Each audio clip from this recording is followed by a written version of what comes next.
Leetcode daily challenge. It is an easy problem today. 3074 Apple redistribution into boxes. We are asked to redistribute some apples, in this case 6 apples, in this case 15 apples, into some of the boxes. Say if we can sort these boxes in a reverse order, so the bigger box first, then the smaller one, blah blah blah.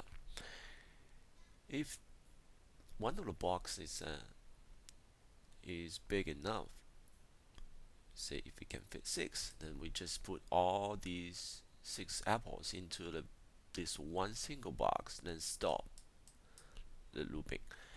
Otherwise, we move on.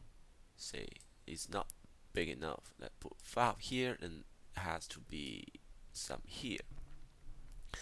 As long as the size of the box is bigger than the number of apples that's left, we can stop the loop. Same for this 15. Say we put 7 first, then 4, then 2, then 2, until we have all the apples distributed into the boxes. Then we're gonna have the final result.